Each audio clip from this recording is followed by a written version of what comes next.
kwento. Mula sa mahiwagang burnay. Mula sa mahiwagang burnay.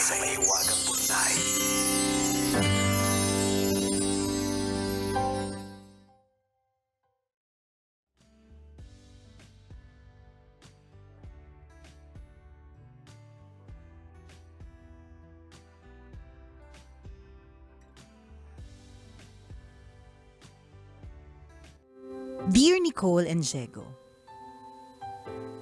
itago niyo na lang ako sa pangalang Nena, isa sa marami ninyong tagapakinig dito sa Malabon. Sumulat ako kasi masama ang loob ko sa kumari ko. Ang pangit tuloy ng pasok ng bagong taon. Basahin niyo nga po itong sulat ko at sabihin niyo sa akin ang opinyon ninyo. Ganito po kasi. Meron po akong malapit na kaibigan. Dalaga pa lang kami. Sa sobrang close po namin, maid of honor po siya nung ikinasal ako. Kinuha ko din po siyang ninang nung 2 anak ko. Hindi naman po ako nagkamali na gawin siyang ninang kasi hindi niya po nakakalimutan yung mga inaanak niya kapag Pasko. Palagi po siyang may regalo at may lamang pera para sa mga bata kapag pinupuntahan namin siya. Noong nakaraang taon po, pumunta yung kumari ko sa Taiwan para magtrabaho. Umuwi naman po siya ngayong taon para mag-celebrate ng Pasko dito sa atin. Alam ko naman pong ilang araw lang ang bakasyon niya at abala siya sa maraming bagay kaya inunahan ko na siya na i-Gcash niya na lang ang pamasko niya sa mga inaanak niya. Ang sagot niya, nasa bahay lang naman daw siya lagi kaya pwede naman kaming dumaan anytime. Kaya bitbit ang 2 anak na masahay po kami at pinuntahan siya sa bahay nila. Binigyan niya po ng tig-isang stuffed toy yung 2 anak ko. Pinakain niya din po kami. Nagkwentuhan po kami na matagal at na mapansin ko na dumidilim na, pinalapit ko na po yung mga anak ko sa kanya at pinagmano ulit. Pinabati ko po ulit sila ng Merry Christmas sa isa't isa. Nang wala pa ring inaabot, pinaalala ko po sa kanya yung pamasko niya sa mga bata. Ang sagot niya po, yun na daw pong 2 stuffed toys ang pamasko niya. Nainis po ako kasi namasahay pa kami sa pag-asa na bibigyan niya ng pera yung mga anak ko gaya ng mga nakaraang taon. Hindi naman po kailangan malaki, pero sana inabutan naman niya ng kahit magkano. Nalugi pa po tuloy kami dahil namasahe pa kami, wala naman palang mapapala yung mga bata. Ano po kaya masasabi ninyo Nicole and Diego? Tama po bang sumama ang loob ko sa kumari ko? Ang inyong tagapakinig, Nena. Ay, grabe naman si Nena. Grabe, alam mo, yung Nena. mga nagpapadala sa atin ng burnay, parang hindi... Parang hindi mabait. Hindi naman po lahat pero bakit parang hindi ka mabait today? Hindi katulad ng meron siyang paraan yung kanyang kunyari, yung the manner she talks. Hindi ko alam kung ito yung paraan ng pananalita mo or medyo tweak nung writer namin. Pero katulad nung sinabi mo na basahin nyo nga yung kwento at sabihin nyo yung opinion nyo. Yung pa lang yung bitaw na ganon, alam mo medyo hindi mabait. Charot! Hindi, wala. Pasensya na for judging, di ba? Pero, Nena, una sa lahat, hindi mo i-expect na lahat ng tao parehas ng gusto mo. Mm-hmm. You do not expect people to act the same way that you want them to. Kung ganun kang umasta na kapag ka may bumisita sa'yo, aabutan mo ng pera, ikaw yan. Correct.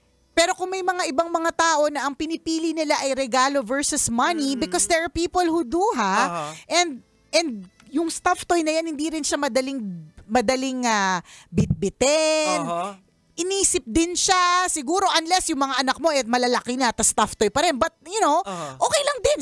I still love stuffed toys at this age, so yun yung binigay So anong problema natin dito? Yan tayo masyado tayong reklamador. Alam mo yung problema ko sa'yo, Nena? Ikaw yung dumidikta ng ano ibibigay sa anak mo. Correct. Diktador ka masyado, Nena. Pagod na kami sa diktador. Hindi mo pwedeng hayaan na lang yung kumari mo magbigay Oo, sa tignan mo, hindi pinag-GCash. Yun nga eh, ikaw, pala desisyon ka din, di ba? I-GCash mo na lang sa mga bata kasi alam kong ilang, gets naman eh, I mean, siguro you mean well, Nena, na kesa mapagod na puntahan. Kaya lang, di ba kababata mo to, gusto ka niya makakwentuhan.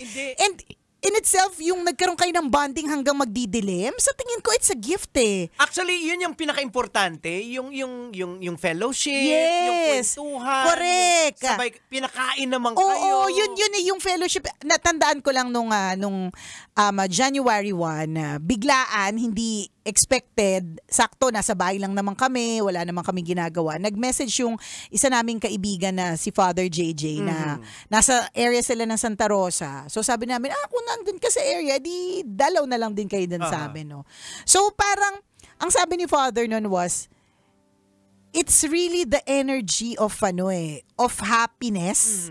Yung nagkakwentuhan, yung nagkaroon ng kahit even for a short period of time, saglit lang talaga eh, as in like less than 2 hours lang sila na nandoon. So pero yung it fills your cup. Ibig sabihin na napupuno ka sa mga ganon. Yes. At hindi yung nakakapuno katulad nitong si Nena.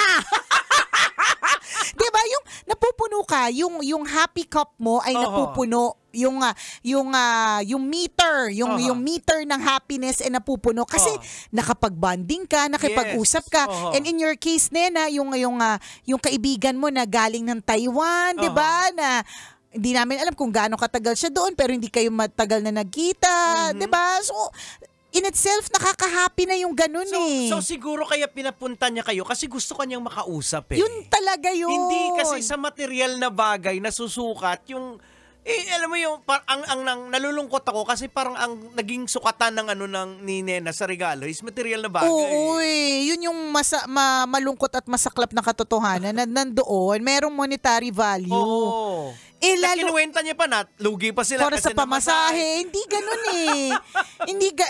hindi yung ganun eh. Ako kunyari meron ako mga gustong senda nila ng GCash. Kunyari, inaanak. Kasi alam ko na hindi ko matanda na inaanak ko siya. Sa totoo lang. Pangalawa, mamamasahe pa talaga. Diba? So, hindi naman kami magbabanding para magkwentuhan eh. So, instead na ipamasahe mo, diba, send GCash na lang yung mga ganun. Pero meron mga iba na mas gusto ko kausap kita. Ano tayo? Update ng buhay. Correct. Magbanding tayo sa ininit na spaghetti at hindi ako i-judge sa ininit na spaghetti yan kasi kaibigan ko. Diba? Yung ganun. Ano to, Nena? Kasi unang linggo ng taon nakakainit ng ulo. Kasi Nena, nakita naman namin, wala namang pagkukulang yung kumare mo. Wala Pinapunta ka, eh. binigyan ng staff toy. Nagkakumain kayo. Diba? Nagkwentuhan Naghahanap kayo. pa lang ako ng pera kasi. Yan yung mga sana iniwan mo na nung in 2024, ba't dala mo pa din yung pagiging sakim, girl? Bakit yung pagiging sakim nandiyan pa rin ngayon 2025? Saka sigurado ba kami pag binigay yung pera sa bata pupunta? Oo. At sigurado ba tayo, Jex, na pag binigyan ng pera, hindi ka magreklamo? May sinasabi kang kahit magkano lang naman may abot. Tingnan natin kung binigyan ng tig 50 pesos. Pero ang pabasahin ninyo papunta 350. Anong kasiguraduhan na hindi ka magreklamo, ha? Wala! Sa pagkakilala namin sa'yo, base sa kwentong ito, magrereklamo ka pa rin. Nakakaloka ka, ha? Well, anyways, again, Nena, yung pinaka-importante, again doon, yung i-cherish mo, yung i-treasure mo, yung nagkwentuhan kayo ng kaibigan mo na matagal mo na hindi nakita. Yes. Diba? Yun lang yun. So, be happy she remembered buying something. Baka nga nung sinabi mong pupunta ka, nataranta pa yung bibili ng stuffed toy. Diba? Naku, ano kayong gusto? Ito pa. Na-check mo ba yung loob ng stuffed toy? Ayan na nga. Baka may gold doon. Hindi mo masasabi. Baka reklamo, baka tinapon mo, ha? Patay tayo dyan. Baka ni-recycle mo, ha? Nakakaloka ka. Tapos ngayon ka lang imi-message. Diba? Na-check mo ba yung sa may loob ng doon ko inipit yung pakimkim? Diba? Tingnan mo to. Kaloka ka. Uy, pero nangyayari yun, ha? Kaya, minsan, wag kayo basta-bastang nag-recycle. Silipin nyo din muna, personalized ba yan o hindi? Natandaan ko dati, may nagpadala dito ng mahilig kasi ako sa Espasol. So, that particular brand na ng Espasol, that particular brand ng store, alam kong Espasol lagi yung pinapadala sa akin. So one time pumunta sa akin yung kaibigan ko, nag-iwan siya dito. Ang pinadala niya ay hindi Espasol, kundi parang pineapple pie. So sabi niya, natanggap mo ba? Sabi niya sa akin. Tapos sabi ko, oo, grabe, as usual, masarap yung Espasol. Tapos sabi niya sa akin, pinamigay mo, no? Sabi ko, ang alin, yung Espasol? Sabi ko, hindi kinain ko. Sabi niya, kasi pineapple pie yung sinend ko sa'yo. Yan ang mga resulta ng mga nagre-recycle. Hindi kasi ako fan jegs ng pineapple. So kahit na matamis ang pineapple, naaasiman ako sa kanya. Kahit fan ako ng maasim, Okay. Basta pineapple, pagkain na may pineapple, pizza na may pineapple, salad na may pineapple, tinatanggal ko yan siya. Okay. Oo, so kaya nung nakita kong pineapple pie, or hindi ko nga nakita, parang ganun. Inano ko na. Ganun. Kasi inassume ko na sa ilalim ng pineapple pie, yung Espasol. Hindi, parehas pala silang pineapple pie. So yan, baka pinamigay mo, Nena, yung stuffed toy sa inis mo't ireta. Ang hindi mo alam, nandun yung pakimkim. Tama. Baka may gold na necklace galing Taiwan. Correct. Gold pendant galing Taiwan sa loob. Hindi, pero wala mang nakalagay man dyan na pakimkim or whatever. The fact that you bonded, nagkita kayo. Correct. Gift na yun eh. Yan ang mahirap. Siguro isang paalala lang ngayon 2025 bilang yung pa rin naman ng mga eksena natin ng January. Mga bagay na babaguhin natin sa ating mga sarili. Let's be more appreciative. Tama. Maging mas grateful po tayo. Ang mahirap kasi kaya tayo nalulungkot sa buhay. Kasi mas nakikita natin yung kakulangan. Yes. Mas nakikita natin yung reklamo versus yung ang dami namang pwedeng ipagpasalamat. Diba? Tsaka mas nakatuon talaga dun sa ang nakikita ko ng material talaga. Yun talaga yun eh. Napaka-important, napakahalaga talaga yung fellowship. Diba kagaya yung ginawa ni Father JJ. Kami yung mag-asawa, nai-enjoy namin lalo na yung kwentuhan. Correct. Totoo, ako nai-enjoy ko yun. Natutuwa ako na meron kaming unang bisita sa unang taon. Unang araw ng taon. Diba? Meron kakwentuhan. Kaya ako, Jegs, pangarap ko talaga na magkaroon ng dining table na 20-seater. Wow. Oo, pangarap ko yun. Kahit wala namang space sa bahay namin. Pero mali mo, bigay ni Lord, di ba? Unahin niya yung mesa bago yung space. Gagawa kayo, ipoprovide ni Lord yan, magkakaroon kayo ng rooftop. Yeah, ganyan. Doon ilalata, ganon. Yun yung gusto ko. Kasi gusto ko yung feeling na may mga kakwentuhan.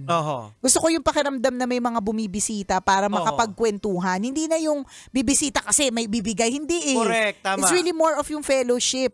Yung bonding. Ayan. Basta yung ganon. Yung sharing ng mga trials yun.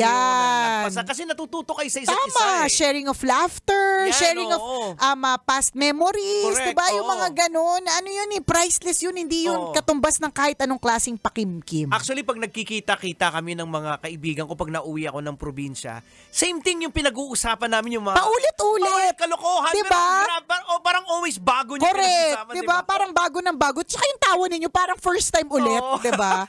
Yun yung mahalaga, Nena. Hindi naman kami nagagalit sa'yo. Slight lang.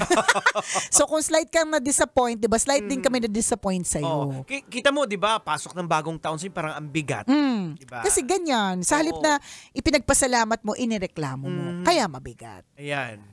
O siya, exit na po kami. Maraming salamat sa pagtutok. Ayan, dito na lang po ang kumikinanger. Ako pong kumikinang na ulo, Diego Bandido. At akong kumikinang ina mo, Nicole Yala. Kailangan pa bang i-memorize yan? Basic! Kailangan pa bang i-memorize yan? Love Radio Basic!